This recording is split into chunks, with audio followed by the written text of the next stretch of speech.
নমস্কার বন্ধুরা, মালতীর হ্যাংলা ছেলে তোমাদের সবাইকে স্বাগতম। দেখো, আবার একটা নতুন রেসিপি নিয়ে আসলাম তোমাদের জন্য। নতুন একটা রেসিপি আজকে আমি দেখো পনির ভাজা করব। পনিরটা আমি কীভাবে ভাজা করব আমি তোমাদের দেখাচ্ছি। পুরো রেসিপিটা বন্ধুরা দেখতে থাকো, খুব ভালো লাগবে। এই দেখো, এখানে কিছু গোলমরিচ গুঁড়ো দিয়ে দিলাম অল্প করে একটু হলুদ,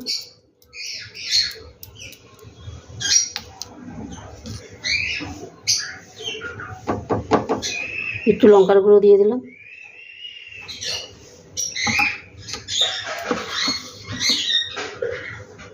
স্বাদ মতন লবণ,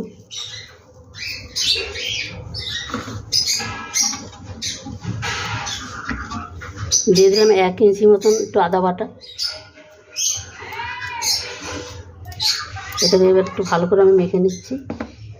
আর সামান্য একটু চালের গুঁড়া দিয়ে দিচ্ছি, এই একদম অল্প করে একটু চালের গুঁড়া দিয়ে দিচ্ছি।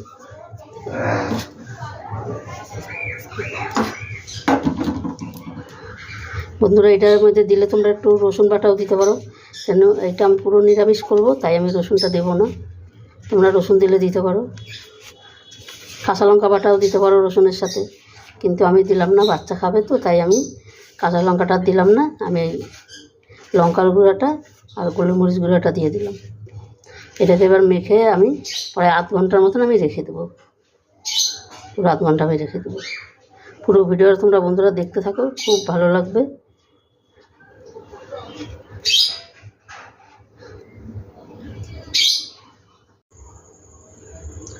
বন্ধুরা দেখো, 10 মিনিট বাদে আমি ফিরে এসেছি। আমি পনিরটা 10 মিনিট ফ্রিজে রেখেছিলাম, দেখো কত সুন্দর শক্ত হয়ে গেছে। এবার ভাজলে এটা পুরো ক্রিস্পি হয়ে যাবে, দারুণ একটা পনির ভাজা হয়ে যাবে। দেখো কত সুন্দর হয়ে গেছে।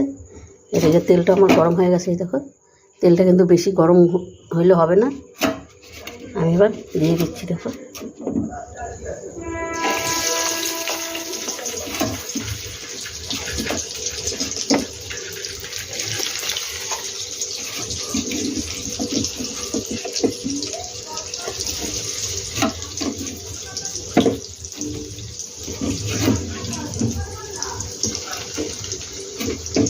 একবার আমি পুরোটাই দিয়ে দিলাম।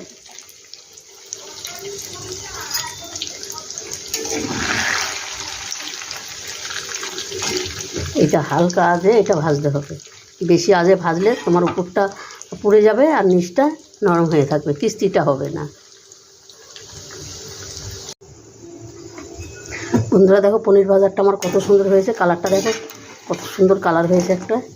দেখো ভাজাটা আমার হয়ে গেছে, আমি এবার নামিয়ে দিই। কি দারুণ হয়েছে দেখো।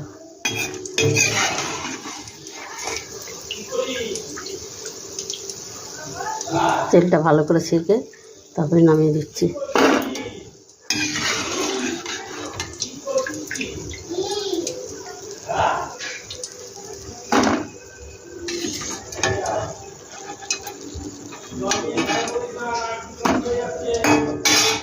দেখো কত সুন্দর হয়ে গেছে।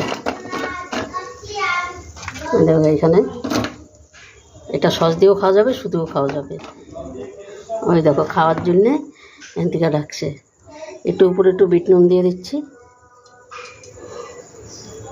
তোমরা সস দিয়েও খেতে পারবে, শুধুও খেতে পারবে। দেখি একটা কিরকম এসে হয়েছে, কিস্তি হয়েছে। দারুণ হয়েছে, দারুণ। রেসিপিটা কেমন লাগলো তোমার লাইক কমেন্ট শেয়ার করবে, বেশি বেশি করে শেয়ার করবে আর সাবস্ক্রাইবার করবে।